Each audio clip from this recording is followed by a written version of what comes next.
వేద హవన పూర్ణాహిత కార్యక్రమానికి మరి మా సోదరులు స్థానిక శాసన సభ్యులు ప్రభుత్వ పైన లక్ష్మణ్ కుమార్ గారి ఆహ్వానం మేరకు మాతో పాటు గౌరవ సహచర మంత్రివర్గ సోదరిమణి మరి ఎండోమెంట్స్ మినిస్టర్ గారు కొండా సురేఖ గారు అదేవిధంగా పెద్దలు జీవన్ రెడ్డి గారితో పాటు దీంట్లో పాల్గొనడం జరిగింది. మేము భగవంతుణ్ణి మరి శ్రీ లక్ష్మీనరసింహ స్వామి ఆశీస్సులను మరి పొందడానికి వచ్చాం.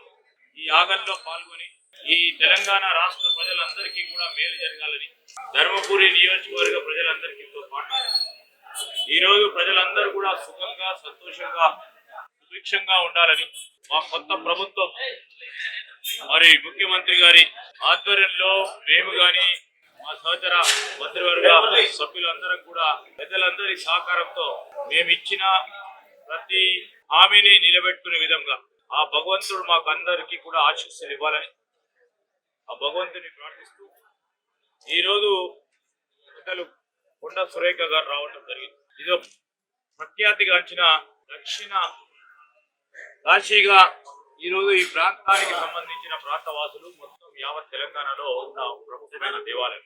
ఈ దేవాలయానికి సంబంధించిన ఆలయ అభివృద్ధి ఈరోజు ఉమ్మడి కరీంనగర్ జిల్లాలో అటు వేములవాడ, కొండగట్టు, ధర్మపురి అదేవిధంగా కాళేశ్వర పుణ్యక్షేత్రాలు ఉన్న తరుణంలో ఈరోజు స్పిరిచువల్ టూరిజం అదేవిధంగా టెంపుల్ టూరిజం పరంగా ఒక ప్రధానంగా ప్రత్యేకమైన సర్క్యూట్ ని ఏర్పాటు చేస్తూ నేను మంత్రి గారిని కూడా కోరుతా ఉన్నాను.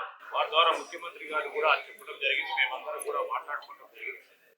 మరి భక్తులకు సులువైనగా హైదరాబాద్ నుంచి కానీ ఇతర ప్రాంతాల నుంచి వచ్చే విధంగా సదుపాయాలు కల్పించే ఒక ఆలోచన చేసే ప్రక్రియలో ప్రభుత్వం నడుస్తున్న నేపథ్యంలో మరి ఇంకా కూడా ఈరోజు ఆ దేవుడి ఆశీస్సులతో మరి మా ప్రభుత్వ ఖజానాకు సంబంధించిన అంశం విషయంలో ప్రజలకు సుపరిపాలన ఇవ్వాలని ఒక ఆలోచనతో నడుస్తూ ఉన్న ప్రభుత్వానికి భగవంతుని ఆశీస్సులను కోరుతారు.